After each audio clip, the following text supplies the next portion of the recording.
Welcome to Season 3 of the Predator Podcast. On this podcast, we'll talk about all things predator hunting. If you're a predator hunter or wanting to become one, you're in the right place. Here's your host, Drew Schlim.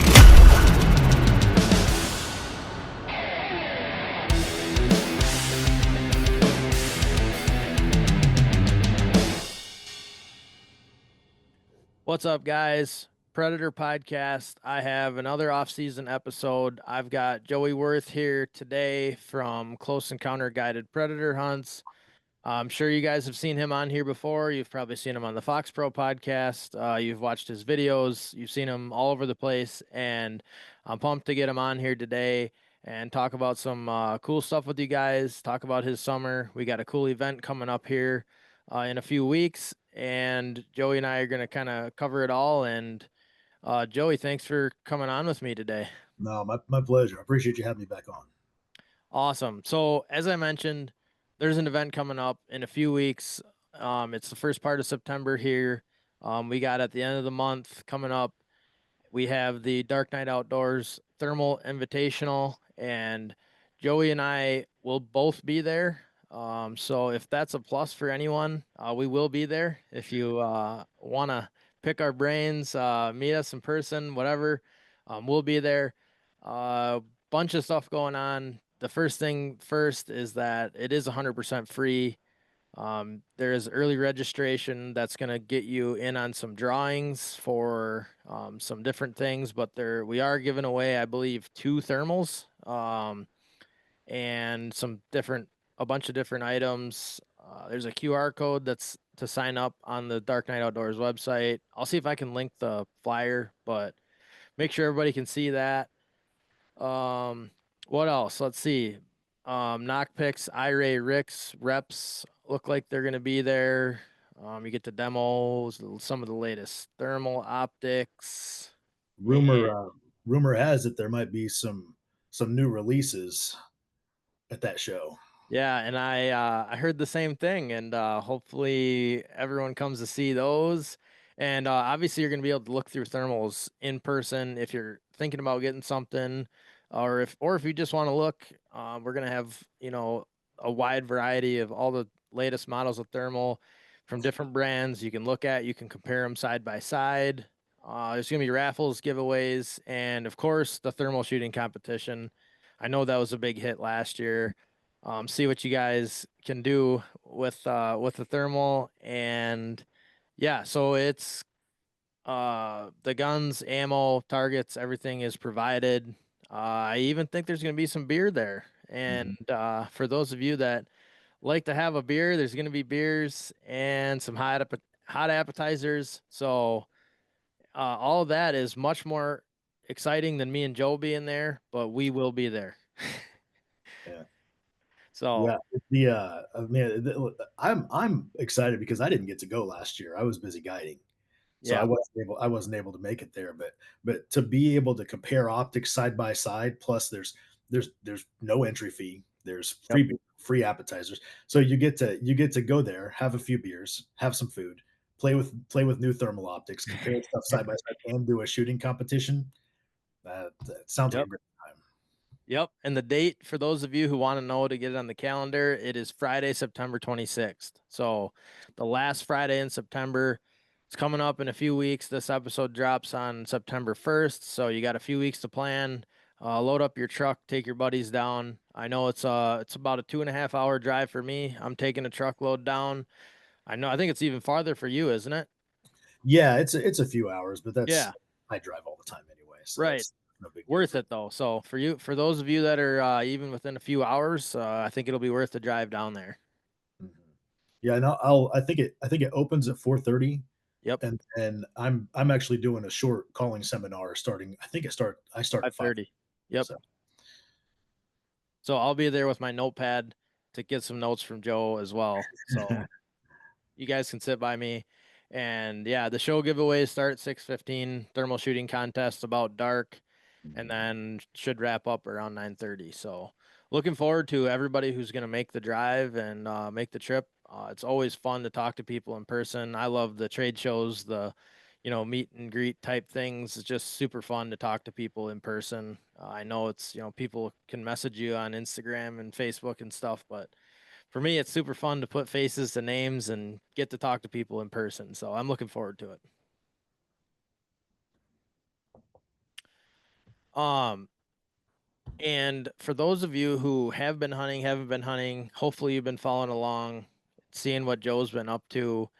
Got to go on some, well, I guess not go on. He's kind of hosted some cool hunts, but I guess you did go down to Arkansas too. So Mhm. you've been busy. I think you had Clay Reed, the Coyote Man, up in Illinois. You had John Collins, and then you went down and hunted with Tori Cook in Arkansas, right?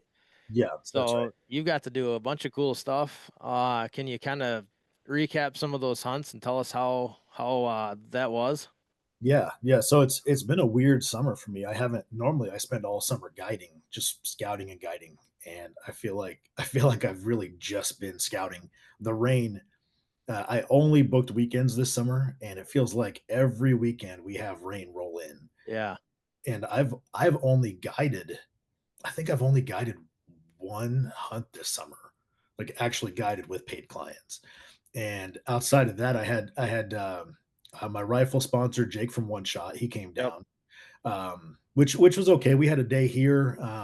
We called and killed a few, had a couple get away, and then we went over and hunted with my buddies Justin Repke and Nate Standifer of Team Yep. Radical. And Justin put together an incredible day for us. We only did 5 stands that morning. Um, I think on those 5 stands we shot at a coyote on every stand. Actually, we recovered a coyote on every stand. I was gonna say, didn't you kill 5? I Yeah, just watched the video here the other yeah. day, and I thought you killed 5 there that morning. Went 5 for 6. There may have been a pretty epic airball with a shotgun at 10 yards. Yeah.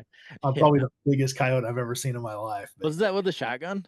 yeah, Oh, yeah, I thought it looked like it was a rifle almost, but I guess it was so close, yeah. it probably just looked Oh like, the yeah. At, pattern. at that distance, his pattern was probably the size of a golf ball. Yeah.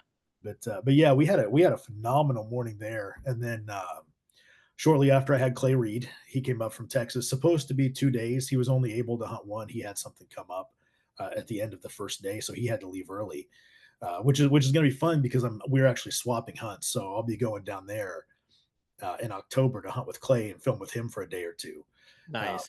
which will be that's going to be a great trip because I'm going to do Nebraska, Kansas, Oklahoma, Texas, New Mexico. Wow. I'm hunting with one of the Fox Pro staffers, Jeremy Nickel. Yep. I'm sure you follow. Everybody know Jeremy is just a nighttime, just a Yep. killer. The guy's Yep. phenomenal. But anyway, Clay came up for a day. I think he killed 5 or 6. Had a couple close range misses, but yeah, when they're I think the ones he missed were 6 or 7 yards, which In the is corn. they're tough shots. They're not easy. Yeah. They sound easy because they're close, but they're really not. And then after Clay left, I had John Collins and Jace Dillon from Fox Pro. They came and we had day one. We had coyotes all over us. It was pretty incredible. We were letting the pups walk, trying to kill the adults. And Yep. one of the hard things about this style of hunting that time of year is if those pups come in and they'll educate just like the adults, right? If Right. they come in and they spook, they smell you, see you, know something's up, see the call, get too close to the call, and they make it back to the group, they pick up on body language cues. They don't have to vocalize to communicate. So if they see another coyote that's spooked, they're spooked. And it makes it really hard to call the rest in. So we did a lot of watching coyotes get away. A few did get shot, but God, I bet we watched every bit of 15 or 20 coyotes walk Wow. in 2 days, and phenomenal footage. But it is what it is. Jace did get his first coyote, uh, which was fun. I don't know if you guys know who Jace Dillon is. He's 19. He works at Fox Pro. He's kind of behind the scenes. He doesn't really get much trigger time, but we got Right. his first coyote. He got his first Illinois corn stalk and his first coyote because he had one big miss, but he got some payback. But yeah, and then as soon as John's hunt wrapped up on Sunday, I got in the truck and drove to Arkansas and hunted with Tori for a couple days. And I just put out a video yesterday. I think it was no, it was this morning. It actually posted this morning.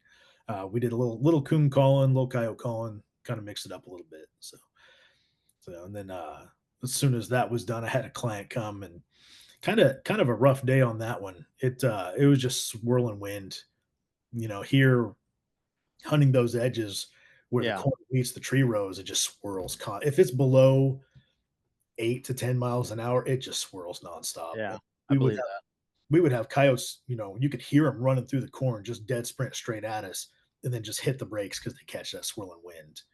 But they did kill a pretty epic triple. It was a guy from Pennsylvania. He was hunting with me before, Nick, and he brought his girlfriend with him. And they had an epic triple where one came in, they both double tap it, and then one runs across and they would double tap it. And this is like 6 yards. Huh. And then one pops out to the left at like 20, 25 yards, and she rolled it up. It was a pretty epic stand. The one stand I didn't carry my camera in on was that one. And it was Oh, it was probably the best stand we've had of all summer. course. Of Yeah, course. yeah. So It wouldn't have happened if you had your camera in there for right, sure. right. And I don't even know why I didn't. The stand before, it was so thick walking in, I chose not to take it. And I guess it just rolled into that next stand. And I just didn't grab it for no reason. Right. Huh. Yep. Yeah. Been there. Yeah. Of all Everybody time. who films has been there. Oh my God. I was so and I what's funny is last summer, I got lazy. It was a slow day. And I got lazy and I'm like, "Ah, I'm just not gonna take it. They're not calling up. I don't need to lug that heavy thing in there." And that same thing happened there. The one stand I didn't take it on, we had an epic stand. I think he killed a solo triple, Yep. Tyler. But it never fails. If I choose not to take the camera, we're gonna have a great stand. Yeah. No, that's a fact. It's like when I used to film a lot of whitetail hunts, and that one time you get halfway to your tree stand and all of a sudden you're like, man, I forgot the camera. That's the day. It's happening. That buck Yeah, came in after all years walking by. yeah. I had a deer. I had everything set up, and I forgot my camera arm Yep. to mount to the tree arm. Yep. My actual handle arm. And I thought, oh, I probably won't see this deer today.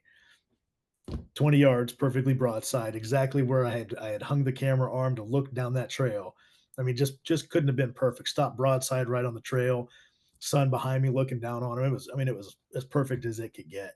Arrow him, he goes 15 yards and tips over. And I'm like, what do you do? Do you I let him know. walk? Do you let him walk? Nope.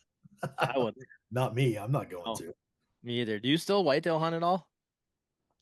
I didn't this past year. In Yeah. fact, I don't know that I have the past 2 years. I don't. I've killed a good deer, and I just man, after predator hunting so much, deer hunting is kind of like watching paint dry. Yeah. I just Me, can't get into it. me either. I like to go, but it's just but the part that changed it for me too was going elk hunting. Going and Oh and yeah, and elk hunting the elk rut.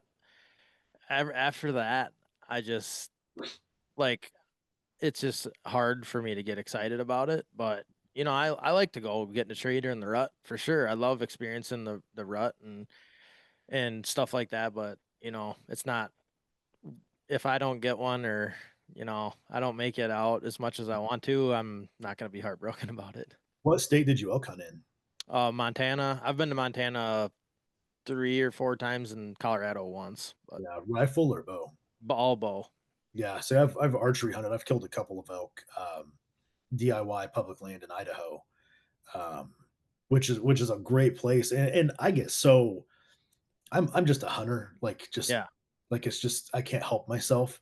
So I take a day and I'll bow hunt grouse up there. nice. Like I've Yeah, got a couple ridges that I know there are always grouse, so I'll take a yeah. day and bow hunt grouse. Like I'll take specific foods with me just so I can. I love Make eating grouse. Grouse grouse. is the best tasting bird in the world. It is. Oh, Yeah. I always take a day or two and I'll bow hunt coyotes while I'm there. Yep. And it's just awesome to go out there and be able to hunt. And just there's so much public land. We Yeah. don't we don't have that luxury here. Yeah. There, For us guys in the Midwest, it's just like, when can we stop? yeah, these Western guys don't. I mean, I'm sure a lot of them do, but I think a lot of them don't realize what a luxury that is to Right. have access to that much public land. Even states that have walk-in programs, uh, Yeah. Nebraska, Kansas. I'm going to New Mexico, looking at the BLM there. Yeah. It's endless. You click on a chunk, and it's like, oh, it's 200,000 acres of Yeah. contiguous ground. Right. Of where do I start? Let alone where do I stop? Right. Exactly. Yeah, what after, like, Clay and John and those guys came up and got to experience the Illinois cornfield hunting, Mhm. what were their takeaways? Were they like, "Oh, man, this is wild?" Were they I can't speak for them. I think you probably have to ask them that. Yeah, But it's a different style of hunting. right, And even Clay does a lot of shotgun hunting in Texas, but right. it's like it's sagebrush, it's like ranch style hunting where you Yeah, kind of go a lot of the places that are like that are a higher coyote density yep, where you can go and do blind stands. You don't have to do the scouting. Here we just don't have that. Like there was one stand where with Clay, and it's so interesting picking the brains of guys that hunt certain regions. yeah, Talking to Clay, I had this family group pinpointed. I said, "Hey, they're either right here in front of us or they're off to the east," because I located them from the road on the west. I said I couldn't tell depth wise how far they were. So we're going to start here. And I Hal, and of course they're 300 or 400 yards to the east. I said, "Tell me something." I said, "Right now," I was like, "What would you do if this was at home and you had that vocal response?" He's like, "I would just call it from right here." I said, "But what are you targeting when you do that?" He's like, "Do you guys not have transient coyotes?" I said, "Yeah." I said, "But the thing is that family group, this is their area, and they're not going to tolerate transients." right, And so close to that family group, those are the only coyotes around there is going to be that family group. yep, And I think it's such an interesting thing talking to guys from different regions and how they look at coyote hunting based on the populations that they hunt regularly versus here. Like there's no way we could ever hunt without locating at night. If you just right, just go blind call cornfields in the summertime, you're going to be like 1 for 30, if that. right, But John,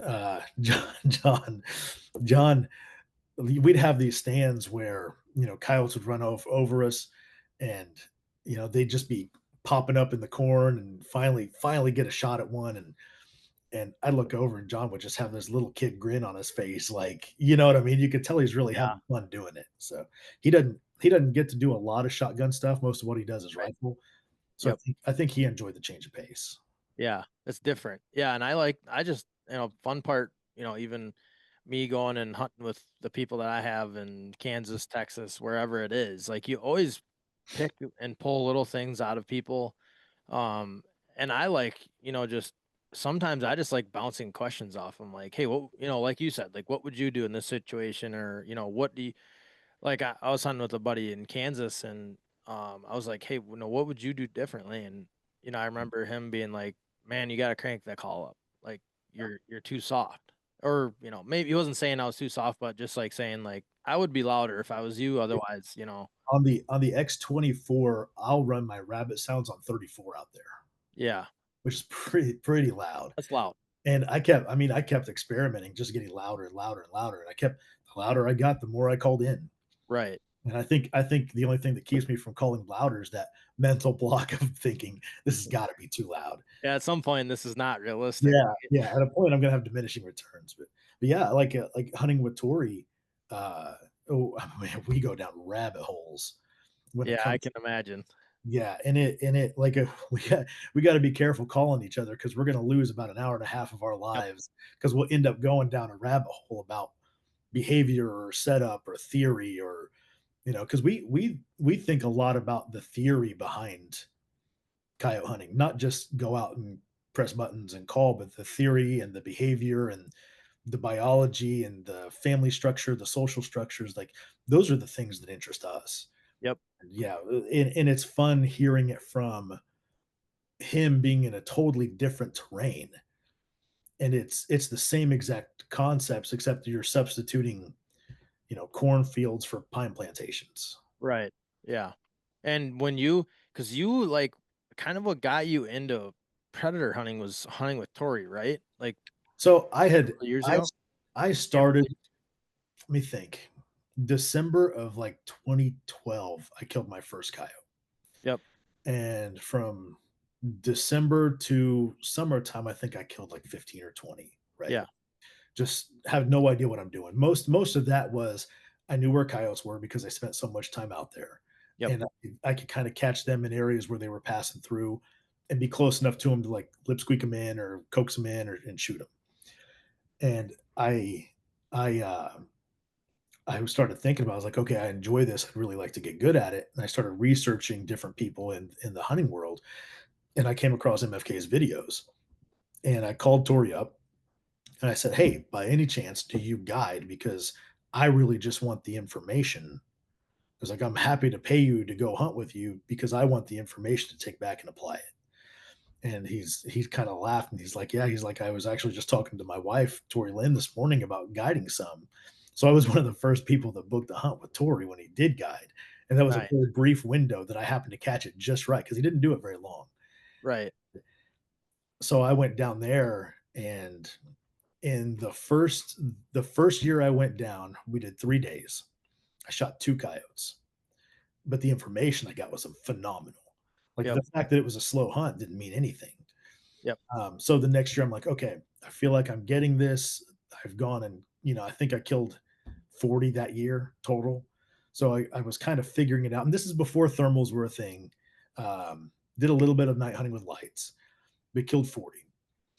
And then the next year rolled around and I thought, I think I'm getting it, but I feel like I'm missing some things. So I booked another hunt with him. I did two guided hunts with Tori. Went back the second year in 3 days, shot two coyotes. But I learned so much more. And that transition, and that's when I'm like, okay, I can't do things exactly the way he does them because my terrain is different. Right. That's where I learned how to put kind of the concepts apply no matter what your terrain is. You just have to make little alterations based on your terrain. And then the following year rolled around, and he called me up and he's like, "Hey, I'm not guiding this year." He's like, "But I consider you a friend. If you want to come hunt, we'll come hunt." Okay. So I go down there that year and I think we killed like 12 or 13 and not even, that was like 2 days, not even two full days. And that's when everything really started coming together. And I mean, Tori and I have guided, or not guided, but we've hunted and filmed together because he's come to Illinois a couple times and hunted here and filmed with me once I started guiding. Uh, Yeah. I mean, it's been off and on for close to 10 years, I think. Yeah.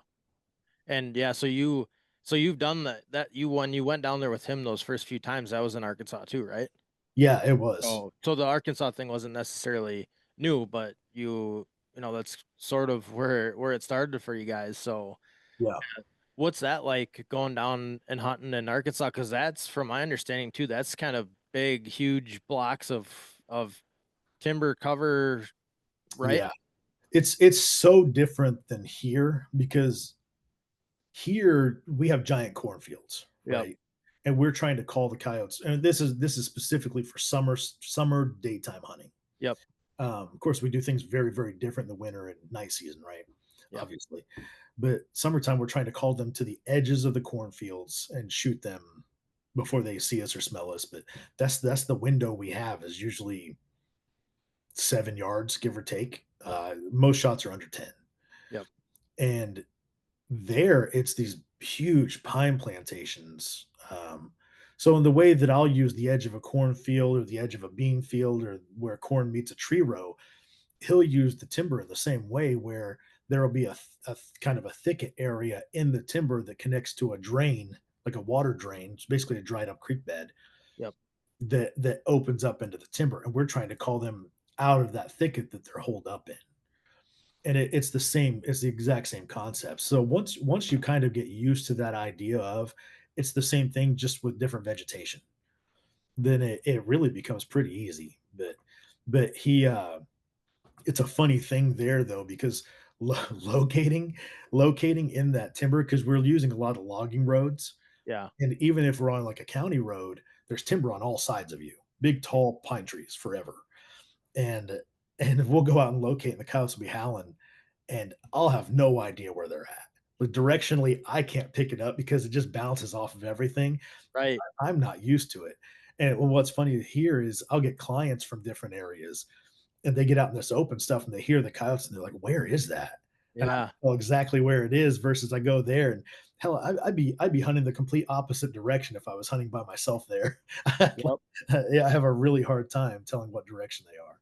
That's funny. I've had that happen with turkeys before where I was in Mhm. Kansas. Like, I'm like, oh, he's just right over this hill. And then you go over that hill and then he's still a mile away. You're like, oh Oh man. yeah. Yeah, that's funny.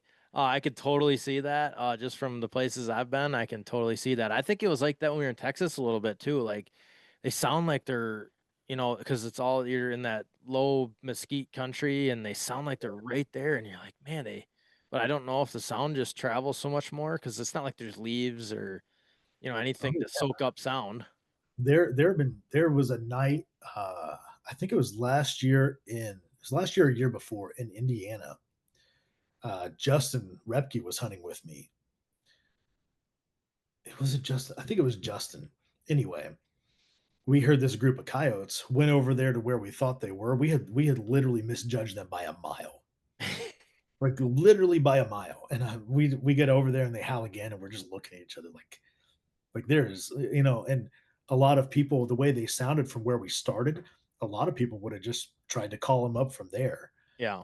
We were a mile and a quarter, mile and a half from them, and it was just one of those like crisp, clear nights, no cloud ceiling, no wind, everything just the sound just goes forever. Yeah.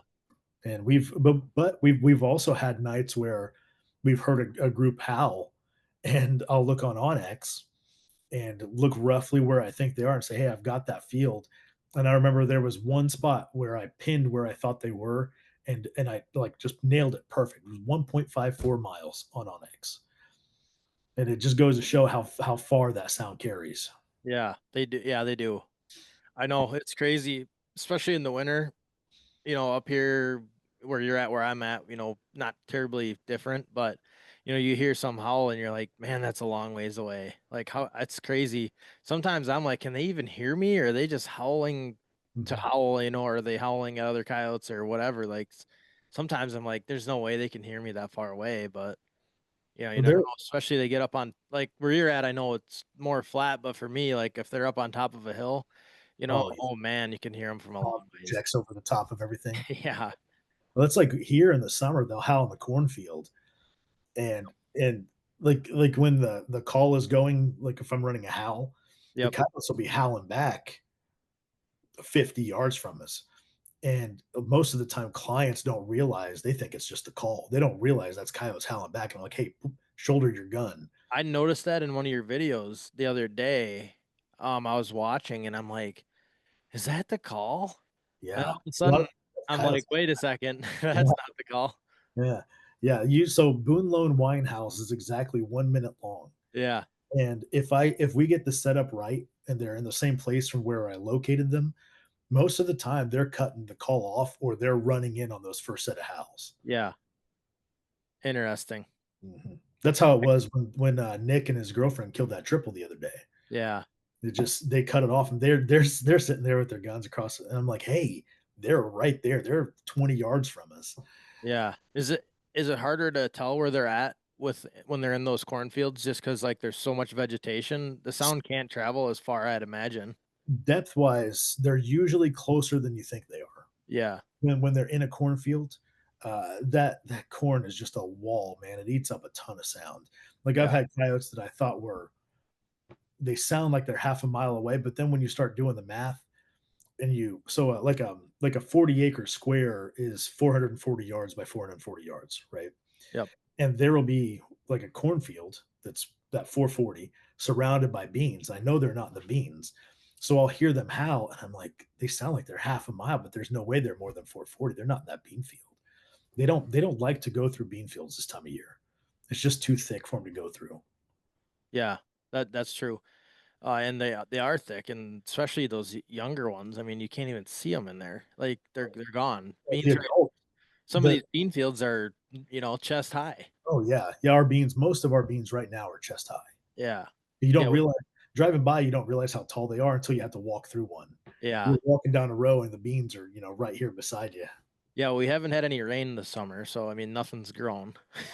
I'm glad you guys haven't. We've had all the rain. I'm joking. We've had all of it too. We got Yeah, like 10 inches last week or yeah. something crazy. Yeah, we had I forget what it was. There was like 4 inches in 2.5 hours or something like that, something crazy, and just flashed.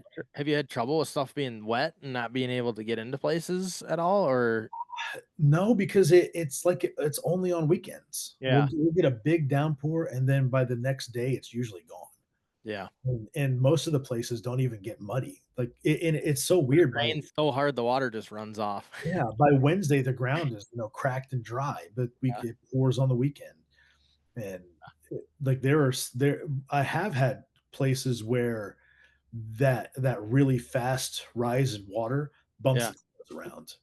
yeah. That's That makes sense. that's something I've had to play with. But one of the benefits to having that much rain, the irrigation pivots haven't been running as much, so those will bump coyotes around too.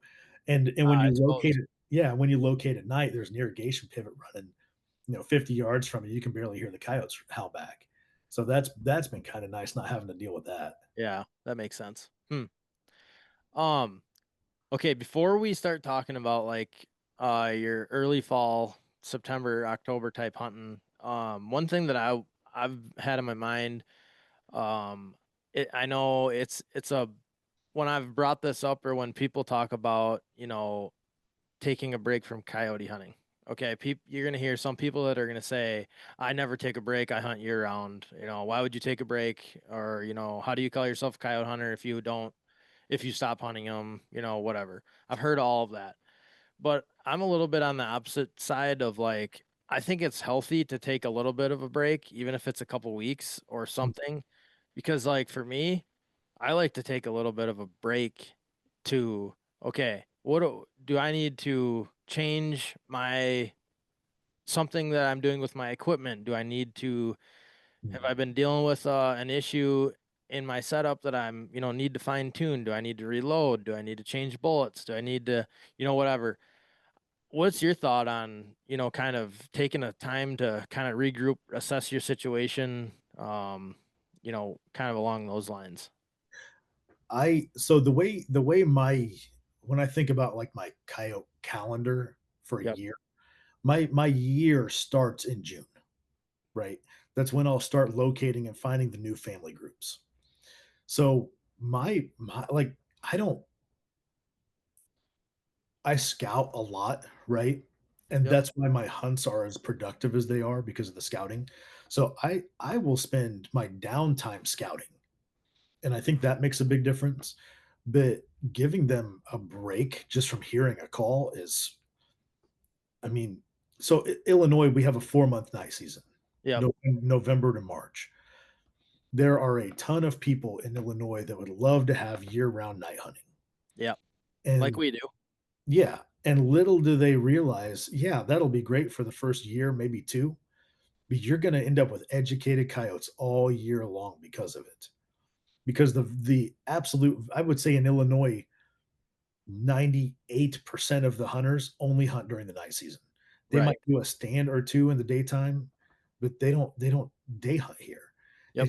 It is harder. Day hunting in Illinois is significantly harder than night hunting. That's why you don't see anybody doing it. Yep. Um, that said, our coyotes get a giant gap where they're not hearing a call. If we had a year-round night season, they'd be hearing a call every single weekend. Right. And having that giant gap, come November when our night season kicks off, we have just, I mean, just an endless number of uneducated coyotes.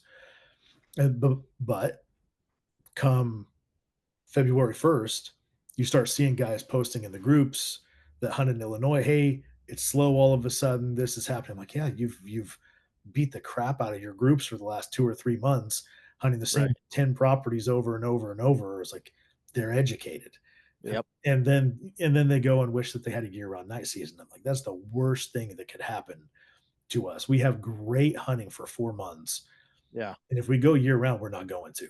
It's just that's just it, period. There are a lot of states, Michigan, Ohio, I mean, just a ton of states that have year-round night hunting in the East, Yep. where they don't have the population to sustain it. Right. Having a year-round night hunting in places like Texas or New Mexico or Kansas just passed a longer night season. Yep. Uh, those places can sustain it. The ground is bigger. There are less people around. There are more coyotes per square mile than you're going to have in the East, and Right. we just can't sustain it. Yep. So I would rather have 4 months of really good coyote hunting at night than have 12 months of just mediocre or subpar coyote hunting, because that's what will happen. Yeah. But Yeah. I mean, I live it. yeah, It's like that in Wisconsin. I yeah. mean, we got guys that are out there just pounding them right And now, which is fine. Doesn't you guys bother me have at a all. decent population up there, though. Like, that's the thing. Like, you guys Yeah, have a decent population of coyotes, for but, sure. but because they're educated, Ohio's the same way. You can find pockets that maybe aren't being hunted. Indiana, with their nuisance law, their technical season is October 15 to March 15. But with written landowner consent, you can hunt year round. Uh, And a lot of guys do that there. yep. And Indiana tends to not put up the same amount of numbers during that 4 month window that Illinois does. And it's because of that. Yeah, that makes sense. Yeah, and I am all for people being able to do whatever they want. I hope that a year-round night season never gets passed in Illinois. Yeah. It would cause more problems that would benefit. Yeah. No, I personally absolutely loved going to Kansas for that January 1 opener. Yeah. Nobody Oh else has my god. been. I mean, they people day hunt and stuff out there more than here, but Yeah, but I the ground mean, is so big. yeah, and So I mean, big. it's there's just nothing like it when There you're was there first was one one to part blast where that call. I went 12 miles without seeing a house at one point. 12 Yep. miles. 12 miles. You can't go a half mile here. Yeah, It's just exactly. it's just a different world. Yeah, I know that one night we hunted out there. We hunted from dark to daylight, and we never saw a vehicle. Like, Yeah. never one time did we see a car on the road, someone come driving by. Imagine how many cars drive by on your stands, and It's so big and flat out there in places. I got into one place at night scouting because I wasn't hunting at night. I was just day hunting, yeah, just scouting. And I looked around. I'm like, I cannot see a light. yeah, No traffic light, no headlights, no house lights, no dusk to dawn, like yeah, no ambient city lights in the yeah, background. It's dark. It yeah, gets real dark out there. yep. And we don't have that luxury here in the East. Yeah, and then here, like, I have spots that are close to, like, more main roads and stuff that I will, like, purposely have to go there, like, at 4 AM on a Sunday morning because I know it's the only quiet time during the week where I can sit right off that highway or right off that main road and not have so much traffic that's messing with me. When I guide, we generally don't start till 10 PM, Yeah. and it's to avoid traffic and people driving by and checking, "What are you guys doing?" Red Or, "Are you red guys lights on okay?" you. Or yeah, or nosy neighbors, like, "What are you guys doing down here?" And Right. I don't wanna deal with that, so we start later. Yep. And you're right, though, there are places where strategically I will put off until the end of the night, before the world turns on, 3, 4 in the morning to go hunt, because I know if we go any other time, we're gonna be dealing with people. Right. Yep. Yep. No, I completely agree. I mean, I think anybody who hunts in the, Midwest, Mhm. I think probably deals with the same type of things, at least from maybe if you get up into northern Wisconsin and get into some more, big country and Oh, yeah. northern Minnesota and stuff like that. But I think, for the most part, yeah, it's like that in the Midwest. And it's just, it's funny that you got to take into account all these different things, to be successful. And like you said, like for me, I have noticed it in the last, we've always had a year-round night season, but thermal wasn't as popular. So, in the last 5 years, it's really, really blown up to a point now where it's like I mean, you got to do things right Yeah. and you got to be in the right spot or you're not going to kill one. You And know? unless you're set up and practiced and capable of killing coyotes at 4, 5, 600 yards because they're circling so far Yeah. downwind due to pressure, it's a lot harder to scratch 10 coyotes in Wisconsin than it is Illinois in December because they're unpressured. Right. Yep. Yep. And I agree. And it sucks for the guys. I feel bad for the guys that are just trying to get into it because it is harder than ever, Mhm. and they have to the learning curve is going to be good for them because they're going to have to learn how to do it the right way to Mhm. be successful. It's catching up to itself in the Yeah, sense that, like we did you hunt with lights before thermal? a little, not a lot, but yeah, a little. I spent a few years hunting with lights, and I'm glad, like, my timing into predator hunting, I'm glad it happened the way it did, because starting off my day hunting and then going into hunting with lights and then moving into thermal, doing it in that order made me a better predator hunter. I agree. It's no different than, shotgun hunting and having to figure out that chess match of how do I put them in shotgun range. That, like, handicapping your weapon will make you a better hunter. Switch to a bow. Switch to a Yeah, bow, and you'll yeah, learn, like what you have to do to get them in bow range. And and these guys that are walking straight into thermal, they have a huge advantage compared to how it used to be yeah. because of the technology, but at the same time, the saturation of hunters does make it harder. Yep. But, the equipment now, when I first got into thermal, if you killed a coyote at 300 yards, oh, you're I mean, that you're doing something, I don't think I could have hit one with a thermal at 300 yards with the first Right. one we were using. And now there are guys killing them at 600, 700 yards pretty consistent. Right. And Yeah. the equipment is improving. The factors are the variables are always changing. And it is an evolving game. And the guys who don't evolve with it are going to get left behind. Yep. And And that's what I'm seeing happen too is guys are getting frustrated and yeah. getting tired of it not working the way it always has and Mhm. just getting out of it. Yeah. Like, just saying, screw it, I'm done. It's too hard. It's too much time to Yeah. do, what I used to do. There's people taking my spots. There's, more guys hunting around me than ever. I'm done. Yeah. And it ultimately, and it goes to any kind of hunting, whether it's waterfowl or whitetails, the amount of effort you put into it is going to dictate the result that you get. Yeah. And as those variables change, if people don't put the effort in to change with them, because there are going to be those guys that there are some of us we're gonna kill coyotes. We're gonna continue to be really successful at it. Yep. But the difference is we're willing to put in the time and effort. And I understand, people have jobs and people have families and they have other obligations, but it you can want to be good at something, or you can make the time to and put in the effort to do it. Right. And people are getting frustrated, but they're also not changing with the game. Yeah. It's the definition of insanity, doing the same Mhm. thing over and expecting different results. Yep. Yeah, it's funny because one of the things, that's one thing that I've taken away is, I realized that, at first when the thermal got popular, I got a little frustrated myself. Like, man, I got all these people going and hunting these spots that I've hunted by myself for years, and I started to get frustrated, like, man, this sucks, and feeling sorry for myself. And then I think it took me like a year until I realized, like, 90% of these guys just are going out occasionally for fun, for something to do, because they're laid off in the winter, because they're bored, because they're And whatever. that's okay. Yeah, That's what they want to do. That exactly. And them going out a couple times a year, or hitting that spot, you know, twice a winter is not affecting me because I'm doing things right. I'm putting in the time. I got more spots. I got more whatever. I have more drive to be successful. Mhm. And that part of just realizing that these guys, so many guys nowadays just have, a thermal to have one and they just go to go. Yeah.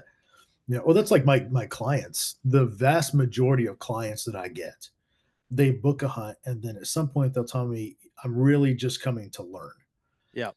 And so so all of the people that come here, they pretty much all get the same information before they leave. Yeah. And I mean, I have everyone from, employee Christmas parties to anniversaries to Yeah. birthdays to all the way to contest hunters that win and do well in big contests that are just looking for any little tip that can help them in any way, just to kind of keep an edge. And I get everybody in that spectrum, and I can always there are a handful of guys out there, some pretty well known guys that have come here and hunted and taken stuff away and really done well with it. Yep. And it's satisfying for me, but to see that, to know, hey, that they learn stuff here that they're finding useful, but at the end of the day, they're the ones putting in the effort to apply it.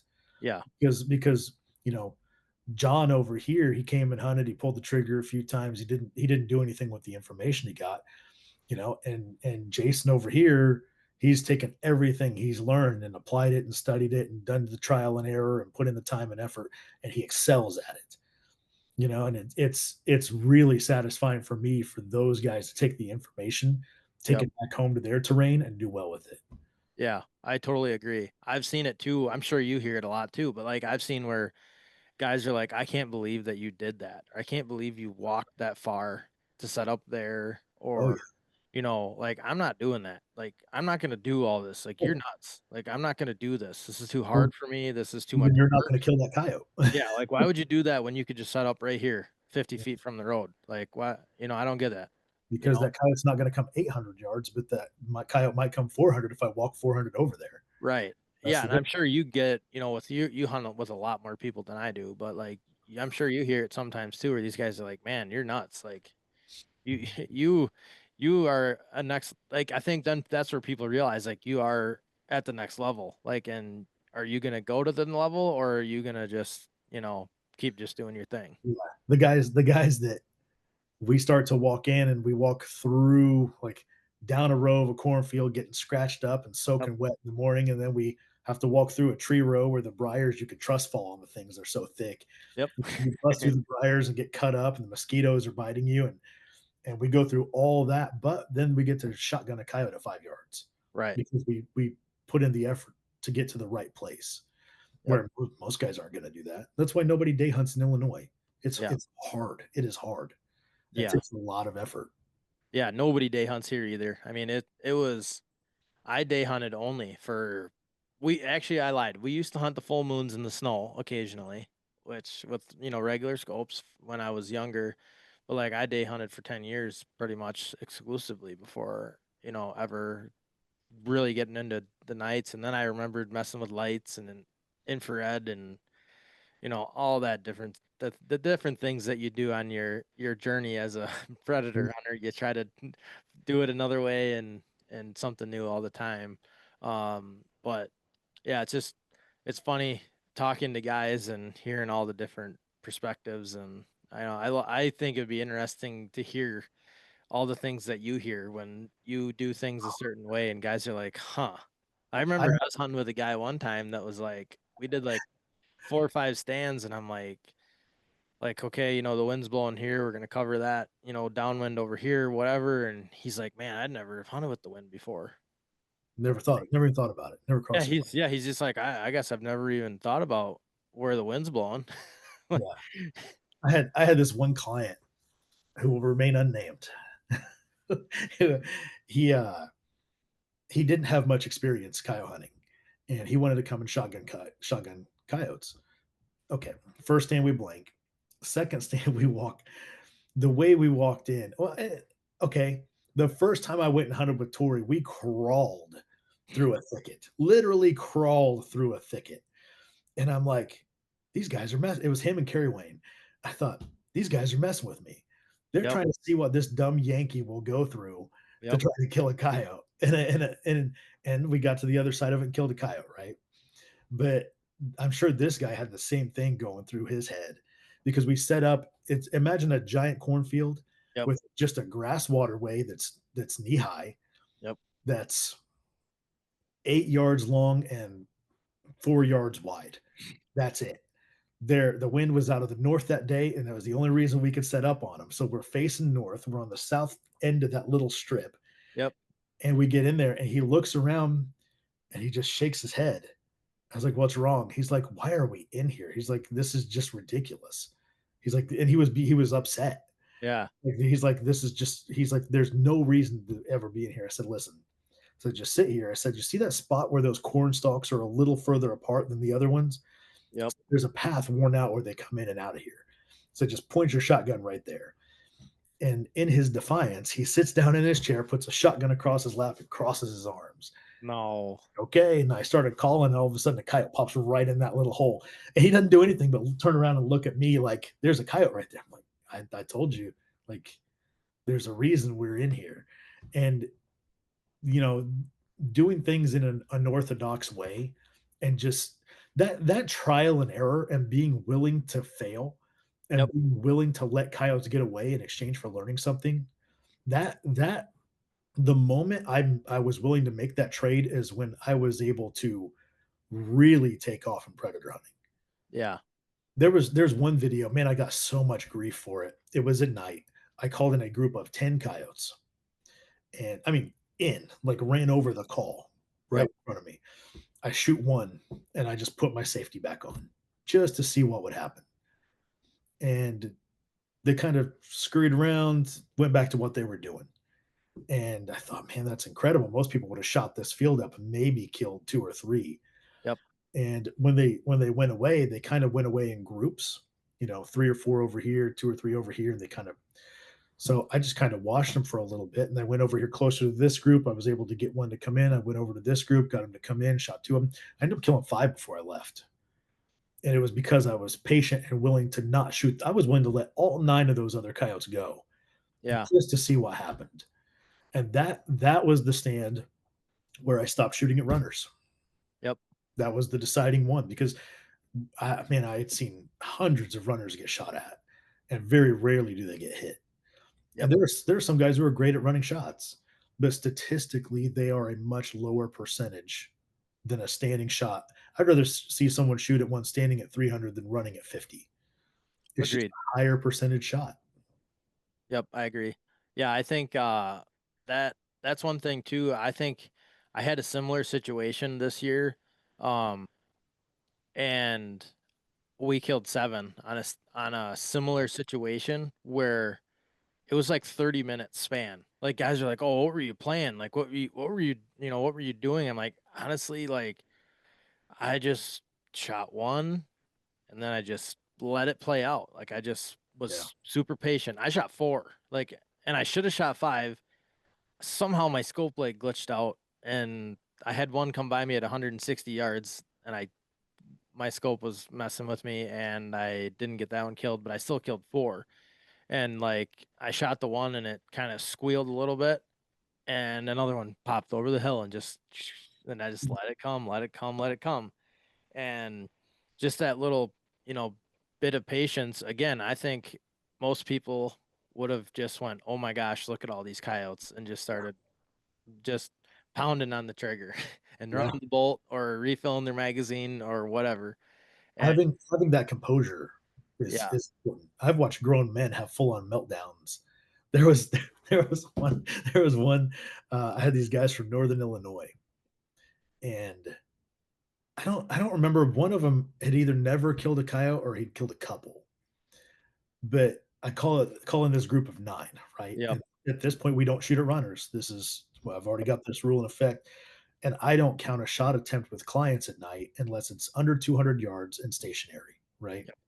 So this group of 9 coyotes, they started shooting, they run out, call them back in, blah blah blah. Anyway, the coyotes were back and forth, 14 shots, and they killed 2.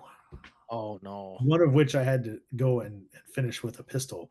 Yeah. But halfway through the chaos, the one guy pulls back from his gun and he's talking to himself and he goes, "Calm down. It's just a coyote." like he had to talk himself down. He was so worked up. I'm like, wow, Yeah. this guy's really having a major adrenaline dump right now. Yeah. Yeah, man.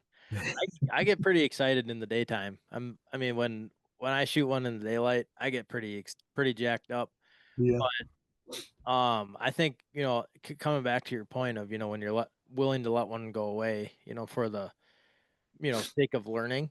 I think Mhm. that was a big step for me was when I stopped getting frustrated and mad. Like Yeah. I would get frustrated and mad and blame someone, whatever, and that was not fun. Like, Yeah. and once I started to never like stuff's gonna happen, things are gonna go wrong, people are gonna make mistakes, people are gonna miss, things are gonna happen.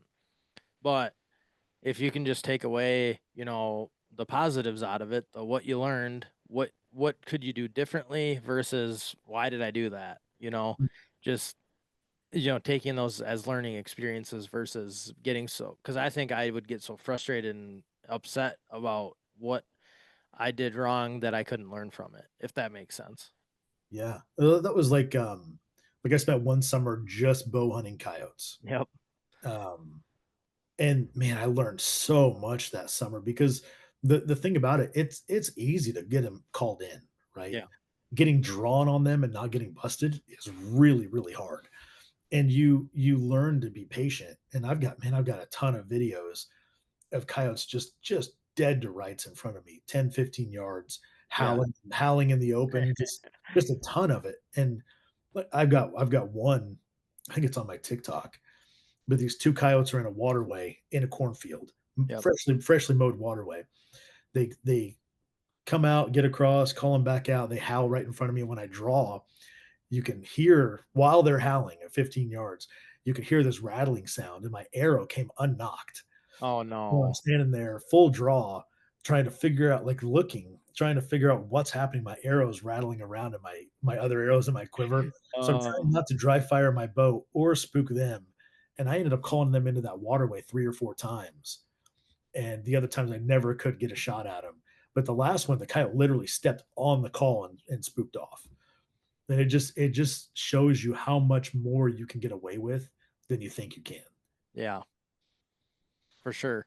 Yeah, no, I agree. And I think that level of patience is not, it's certainly not easy to do, but once you get to that point, I think it can really help you capitalize, especially on those multiple stands. Like obviously if one coyote comes in, obviously there's only so much you can do about it, but those stands where you really get into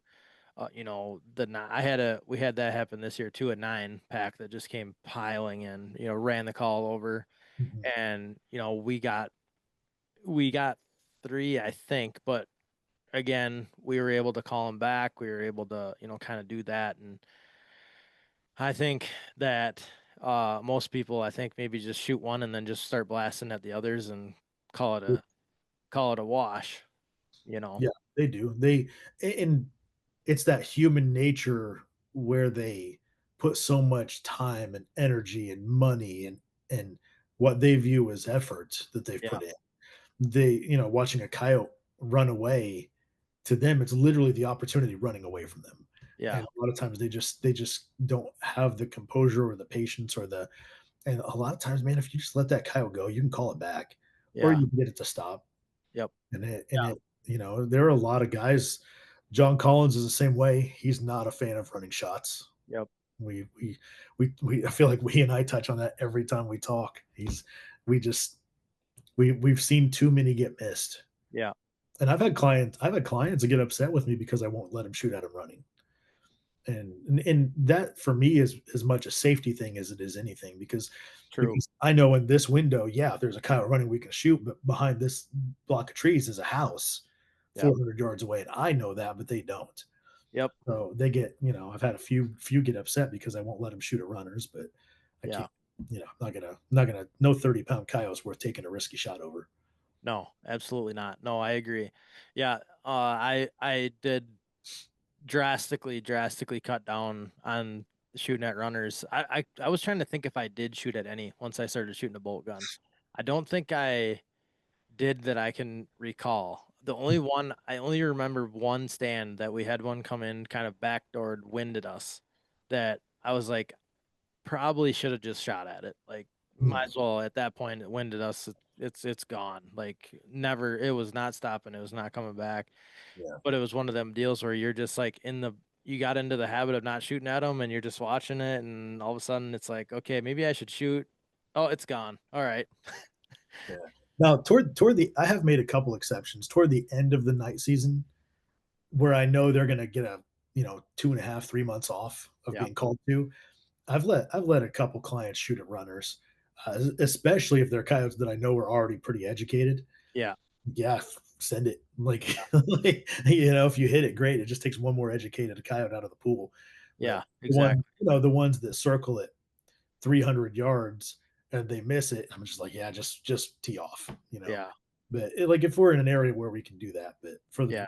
the 99% of the time we don't shoot Yeah. runners. Yep. I had a pair called in a pair a few weeks ago. Um, I was set up in a spot and I had a wheat field. So, it was waist high wheat field. And, the thing, when you don't, sometimes it's hard at night when you set up 10 yards in the wrong spot. Yeah. I'm looking down this hill and I don't realize that there's another hayfield on the other side of this wheat field. It just looks like it's, from my angle, it just looks like it's, flat. And Uh, I'm sitting here calling, looking, all of a sudden I see freaking head bouncing, running right at me at, 50 yards, just piling right at me. And it comes out, stands broadside, 10 feet from the call. I flipped the safety off and I'm almost 100% positive it just heard my safety come off and it just bolted. And I just remember watching it run 300 yards away. And then, oh, wait, there's a second one.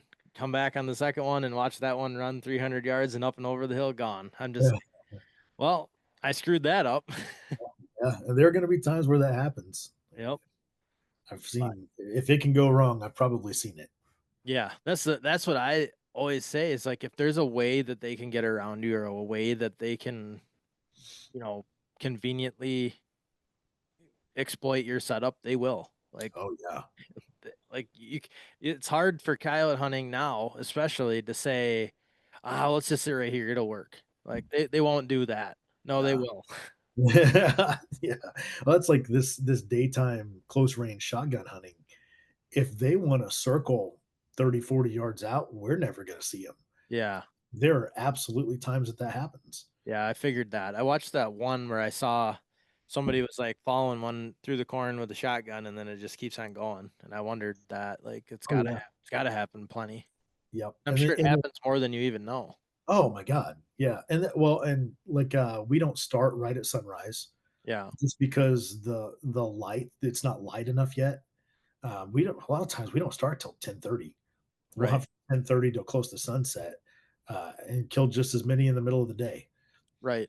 But that those first couple stands in the morning and on the edge of a cornfield, you can't see far enough in. And one thing I realized running the camera, because the camera will pick up more light than our eyes Yeah. can see there, right? Right. And I realized we were calling up coyotes that we weren't seeing.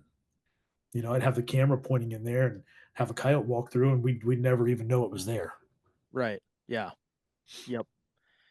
Um Yeah, no, I can't imagine. The those videos look so wild and intense and exciting and all the above. And frustrating, I'm sure, at times when you get all them coyotes coming in and nothing gets shot or nothing gets Yeah, shot at or whatever. I'm sure those sometimes, are some of the coolest stands, though. yeah. Like we had one when John and Jace were here.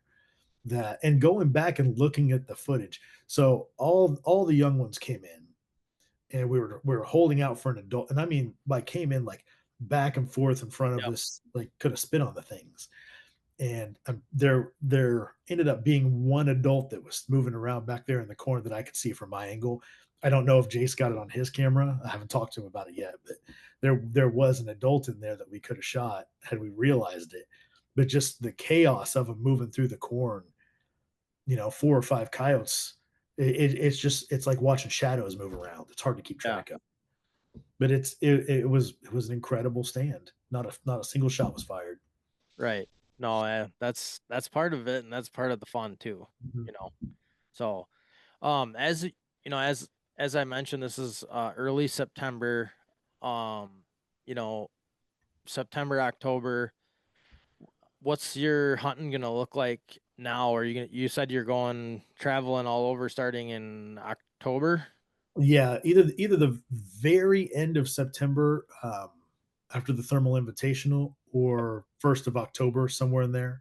I might even, depending on what happens, I got one client that might have to reschedule, but I might leave the Thermal Invitational with my truck already loaded and go straight to Kansas. There you But, go. uh, yeah, so the transition there for me, those younger coyotes are going to be out hunting and doing their own thing. Family bust up's going to be happening, Yep. and prey to stress will be the absolute winner out there. Yep. Vocals will still work, but I like this time of year, I'm not running any prey to stress. Yeah. 100% vocals. Yeah. Me It's either. just it just the vocals are where it's at right now. The younger coyotes will respond to it and react to it and come running in. The adults are still hyper territorial. A lot of the time, the young ones will show up before the adults. But yeah, prey to stress is going to be. I mean, just rabbit and bird. That's I'm going to be heavy in those. When I go starting in Kansas, I mean, I'll do 12-minute stands. Yeah. Like I'll run 4 minutes of a prey to or 4 minutes of rabbit, 4 minutes of bird. I'll howl. I'll do a group howl. I'll run through a couple vocals, and if I haven't heard or seen a coyotes, I'm out of there. Yep. I'll just grind stands out all day long. Yeah. No, it's still kind of too. You still find that they're still not like traveling great distances to come in, or is they going to start now that kind of family bust up after they get busted up, especially you're going to have a lot of a lot more just sort of transient coyotes on the landscape that are Mhm. sort of just meandering, looking for a home, looking for Yeah, yeah. anything. By that time, the adults will come a pretty good way. Yeah. The younger ones are even coming, 4, 5, 600 yards, pretty easy, Yep. especially in that terrain. But yeah, they're coming further, and I'm not that time of year out there. I'm not afraid to do some blind stands. Yeah. They're going to be a little less productive than if I locate, but being by myself and locating all night and hunting all day is pretty tough. Yeah, that is tough. Yeah, but they've got the population where I can just go blind call and see coyotes and call coyotes in. It's not going to be as productive as if I'm locating. Right. Uh, there will be nights I'll go locate and just plan on starting later in the morning, but and that's another thing out there. I'll kill just as many middle of the day as I will morning or evening. Yeah, I'd imagine that when you don't locate, you probably have more of like, oh, one's coming from behind me, one's coming from, just kind of random stuff when versus when you locate, you kind of Oh, have a more of an educated idea of where they're going to come from and set up yeah. properly and so on and so Locating forth. locating gives you such an advantage because of the information. I go out there and I locate and I hear, okay, I hear two or three adults over here. I hear a litter that's still together over here. Okay, Yeah, I know how to work this. No problem. Versus if I go out there and they're just singles sprinkled around where a group is busted up and they're all 400 yards apart from each other. right. That's going to be complicated. That's Yeah, going to be a trickier stand to hunt. Versus if I go out and I hear a pair, okay, I know what to do with that. Or I hear a single. I'm probably not going to mess with it if I just hear a single, right? right, Because that could be a transient that could be 2 miles away by morning. right. Yep, So the locating it doesn't just tell you where they are in the moment; it gives you information about what's going on in their social structure, right. and that's a huge advantage.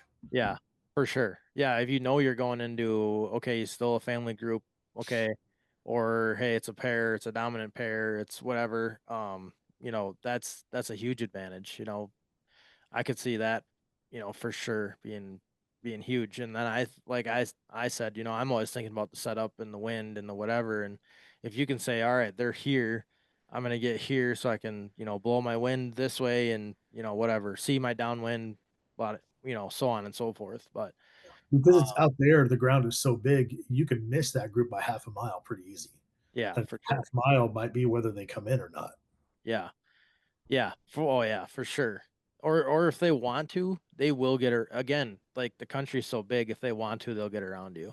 Yeah, yeah. I Or got they'll circle way out there, just I stay out of posted range. a video last week, I think, but it was this coyote that in the middle of the day, I get out of the truck and I start to walk in, and I just caught movement. I mean, it was probably a half mile out there. I look and it's a coyote mousing out in the field, and I get set up, and that thing came in a little ways and then started to circle. I ended up shooting it at close to 5, I think, Oh and yeah. and he would have just kept going further downwind. He didn't have a worry. He just knew something wasn't right, Yeah. and he could stay down there and get the wind, and he was Yep. going to do it. Yep. Yep, those are the worst ones. The ones that you just wish you could, well, it sounds like you did pick them off, but Yeah, I they're the got ones you need to pick off. yeah, it was one of those deals where I pulled the trigger and hit it, and you could hear how surprised I was that I actually hit Yeah, it at distance. yeah, for sure. Yeah, no, I totally get it. All right, so everybody can see that Fox Pro X360 sitting behind you. Yeah, Um, I know you just got your hands on it, haven't had that one in the field yet, but you've had a chance to hear it and get behind one a little bit so far this summer. Can you kind of give us a rundown of what are your thoughts on the new X360? yeah. The so when John and Jace were here from Fox Pro, I got to run John's call. He he let me run the call while I was here, which was I was really hoping he was going to let me, and he did, just for my own curiosity. But man, it you won't like we talked about earlier, like watching John's videos or the Fox Pro videos where they use the 360. You can't tell on the videos, but in person, man, that sound is just different. The way that system is set up, the low notes, the growls, the snarls, which the growls and snarls and stuff like that are some of my favorite sounds to call coyotes with. Right. They're aggressive, they get great responses. They are just they're just different. You have to hear it in person. If you get the opportunity to go somewhere, the Thermal Invitational, I will very likely have my X360 there, and I will probably play a couple sounds off of it for anyone interested in hearing it. Uh, Yeah. but so if that's something you want to hear, holler at me. Um, but it just there are sounds that I use all summer long, right? Um, Sounds that I've heard literally thousands of times. And hearing it on this unit, there are notes and barks and snarls and growls and stuff that you never hear come out of another unit because of the quality of this. It just sounds completely different. Yeah. It sounds like there are coyotes right in front of you. Pound Town, Pound Town sounds incredible coming out of this thing. Yeah. And I was a fan of it before, but I mean, it sounds like a different sound.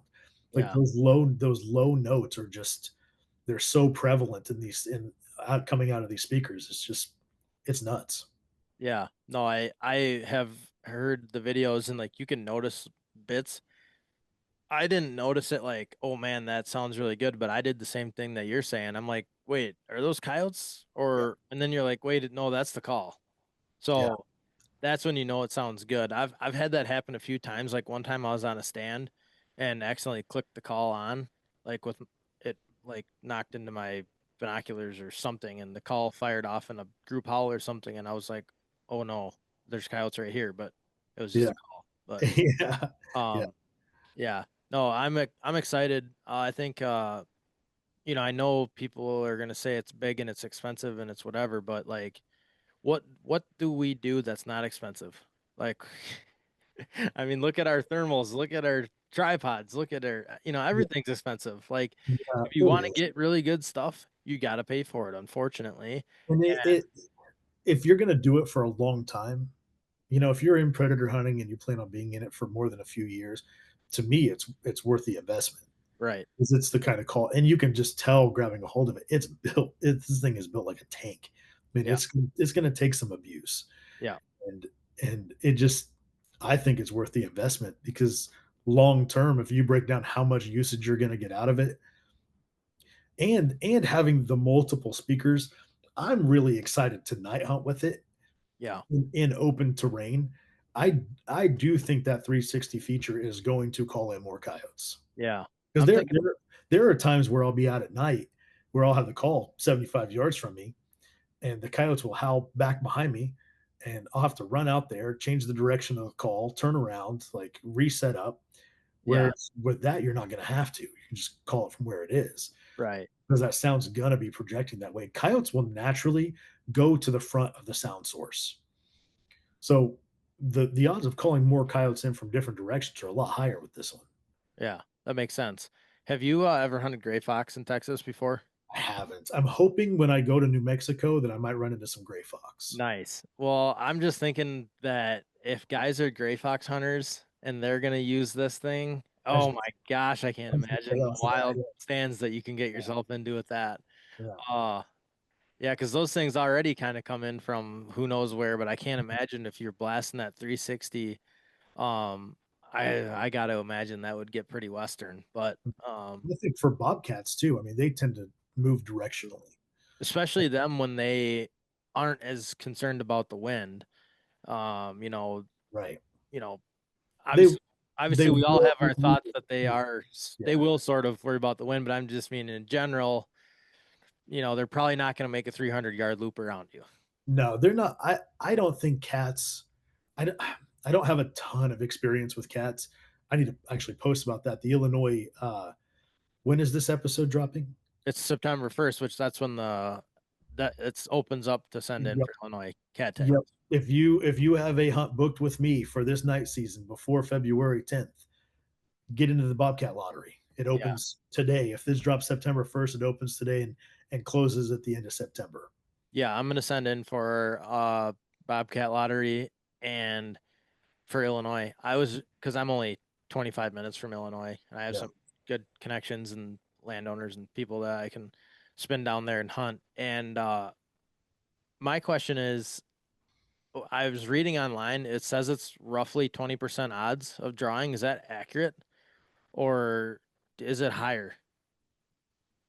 Well, okay, so let me think. Last year they issued 2,000 tags, and I think they had a little less than 10,000 applicants, Yeah. ballpark. So that's about it. 20%. Yeah, Yeah. yeah, I guess it is. But this last year would have been the first year for that, and Wow. the people who drew last year, it's either the people who drew or the people who filled their tags can't enter the lottery again 2 years in a row. I think. Must be draw. Must not be able to enter 2 years in a row. Yeah, I don't know what some obscure rule like that, Huh. but I know I've drawn 2 or 3 times Yeah. over the years. I usually end up with 7 or 8 clients who draw tags, and we fill almost every tag when they come for a cat. Right. Yeah, that would be exciting. And you can hunt them at night too, right? Yeah, Yeah, yeah, which we can't hear. And like that's we crazy.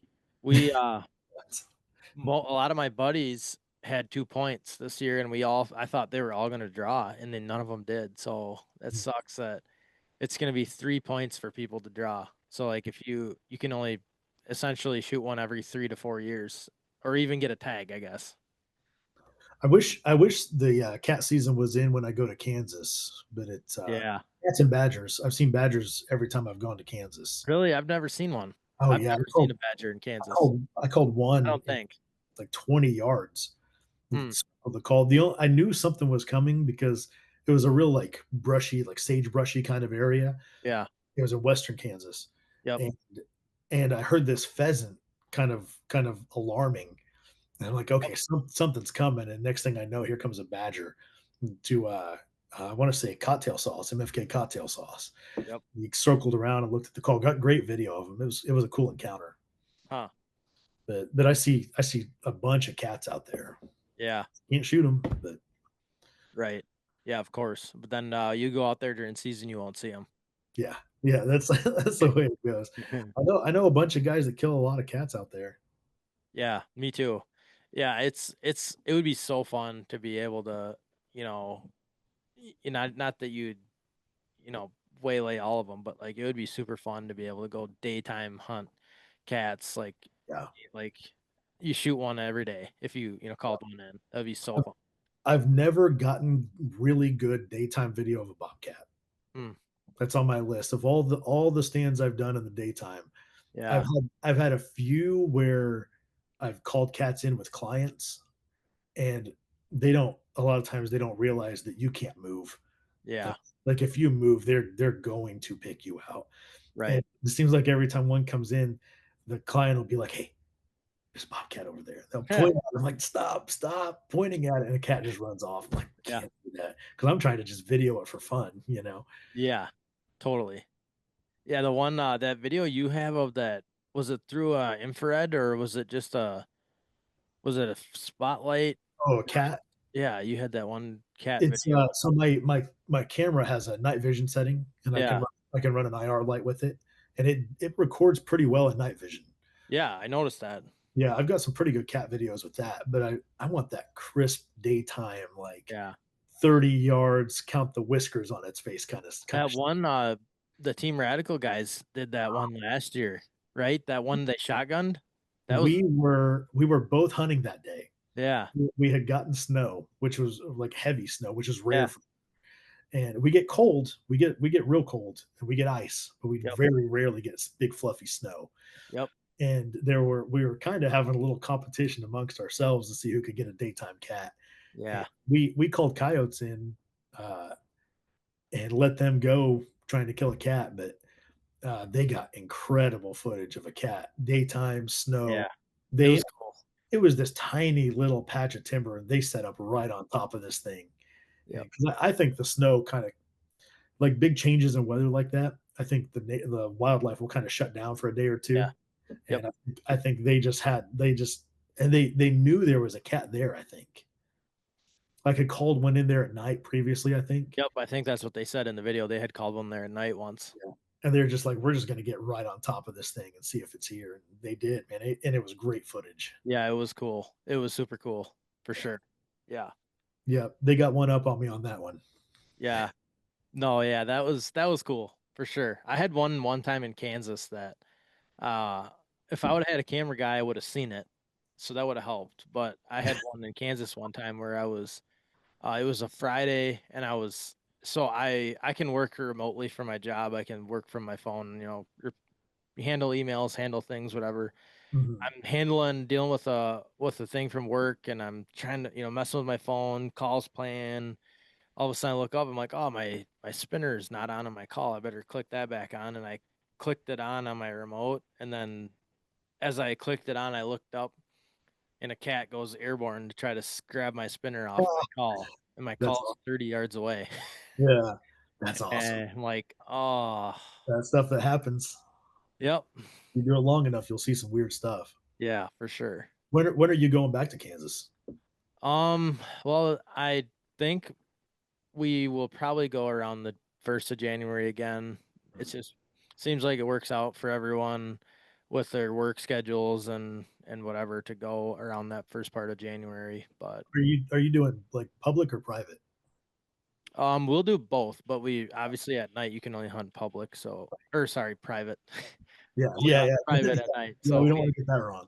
no, no. And but we do call a good amount of public and we have some decent luck, I think, in the daytime hunting public.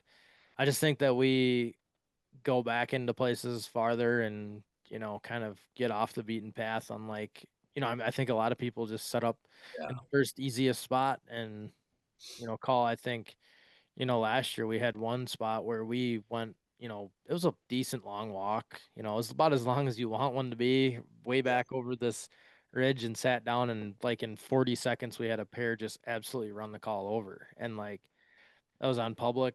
Anybody can do it. It was just, I'm convinced anybody could have sat right there, and no matter what they would have played, they would have called those coyotes in the way that they came in. So I got a message here, from a couple days ago. Wade Skeen, he's an outfitter out in Kansas, and Yeah, he's sent me. Do you know Wade? I think he just added me. His Facebook got hacked recently, so he's having to re-add everybody. Oh yeah, it was today, I think. Yeah, his personal and his business page. So Okay, he's having to re-add and start a new account, okay, which sucks. I couldn't imagine having that happen. right. But he sent me this text the other day. He said, they set up like a Kansas Night Hunters Association, so they're Yeah, involved trying to get the legislation passed for a longer season. They had a really short season before. yep.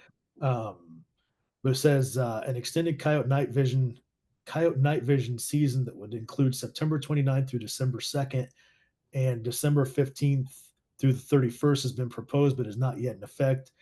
Information will be updated when and if the season dates change officially. So it's on the They have table not for changed Kansas. officially. Yep. So it's on the table, but it's not official yet. Yep. So I think there's a pretty good chance it gets passed. Yeah. That they might not do it because the September one's such short notice, but I'm True. curious to see how the calling changes out there with a long. I would go earlier if it did pass because I like that being, I'd call me greedy.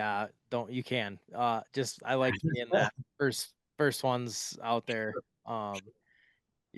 Obviously you're traveling to get there. I mean, I want the hunting to be good. So There are a lot of guys going to hunt Kansas now. yeah, I Like know. I get messages all the time from guys, "Hey, we're going to hunt Kansas. Any advice?" Yeah, me Which too, actually. I'm happy to give them advice on it.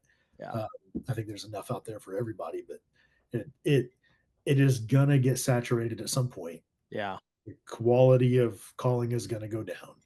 Um, but it is a fun state to hunt. The terrain's beautiful out there, but yeah, I'm as excited about Nebraska and Oklahoma and really New Mexico yeah. as anything. Have you hunted Texas before I never have. at all? Oh man, you're in for a treat there. Yeah, and I think getting to go hunt with Clay is gonna give me a Yeah, maybe a misperception of what all of Texas is like, because I don't know. Clay knows his Texas little is area. awesome. Yeah, Clay knows his area like the back of his hand. So Yeah. The only thing about Texas that really blew my mind is there's so many critters. Just like you never know if you're gonna have a hog come running by you, a gray fox, a bobcat, a coyote. It just like you just are always it was always a surprise what you were gonna call in on a stand, and that was super, super fun for someone like especially like like you and me, we're in the Midwest, like we got coyotes, we got we got a few bobcats. No, I've never seen a gray fox in my life till I was down me there. either. We have a few reds, but I think Yep. we may have seen 5 or 6 reds last year. That's it. Right. So like you go down there and it's just like, Stuff everywhere. yeah, it's so fun. I'm And excited about it. the deer, the everything, the What, exotic animals, the what part of Texas were you in? I was in the west part of West Texas, like not like in the Texas hill country, but we were north of the hill country and south of the hill country. Like we drove through the Okay. what they call the hill country. Yeah. I think we're um I don't think terribly far from where Clay is. We'll be Wichita Falls area. I Yeah, think. so we were just south of there. Okay. So not too far. So I think you're gonna be in more coyote country and hog country. Yeah. Less You're in less a fun. lot more gray fox. And Yeah. then we traveled like 3 hours to this um big ranch that was full of coyotes. But for a lot of the area that we hunted was a lot of gray fox. Mhm. That's what I'm hoping to get into, like, southeastern New Mexico Yeah, and try to get close to that Texas line where there are gonna be some gray fox. yeah, yeah, I really just want daytime footage. for sure. Oh man, dude, those gray That's what fox I in the yeah. daytime, they Mhm. I mean they run over the call. Yeah. I've never even seen a gray fox. Yeah.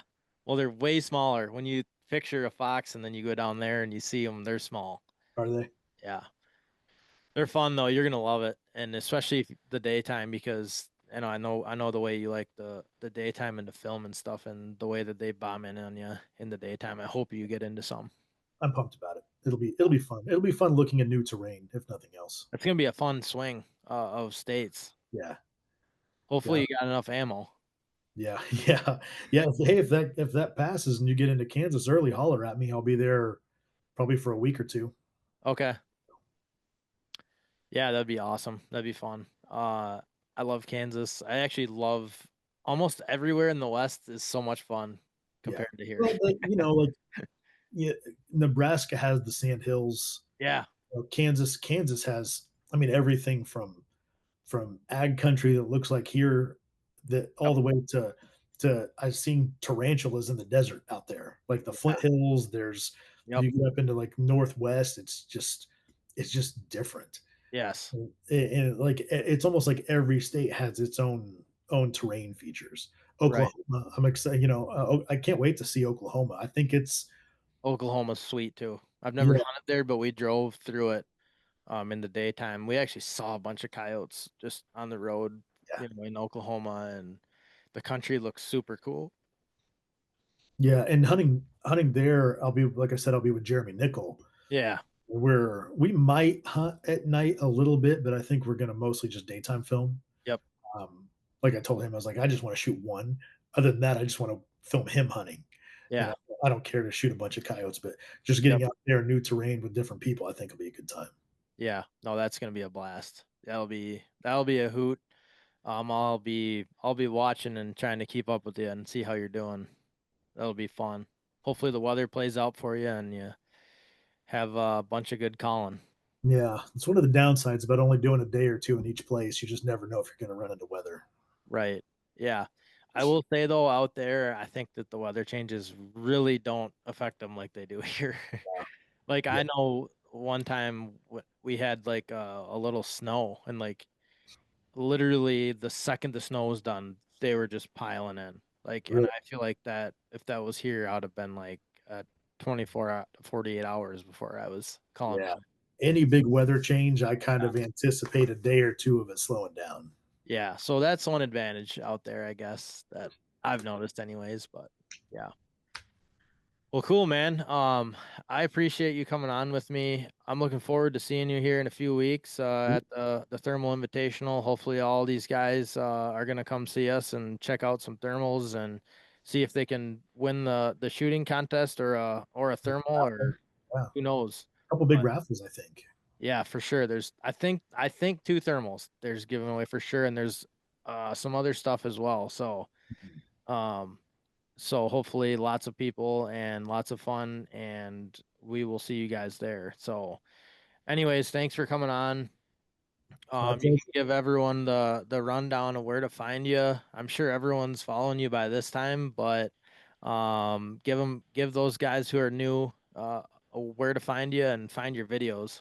Sure. It's so on Facebook it's Joseph Wirth, and then it's Close Encounter Outfitters is my business page. And on YouTube it is Close Encounter Predator Hunts.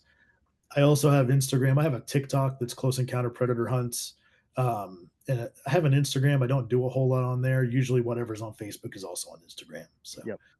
But if you've got questions about the Thermal Invitational, if you got questions about the new 360 that I'm running, if you got, whatever, just if you're interested in booking a hunt or just looking to talk coyotes, holler at me. Facebook Messenger is the easiest way to get a hold of me. Yep. Yep, that's awesome. And we will see everyone at the Thermal Invitational September 26th. And thank you guys for listening. So thanks, Joe. We'll talk soon. My pleasure. Thank you.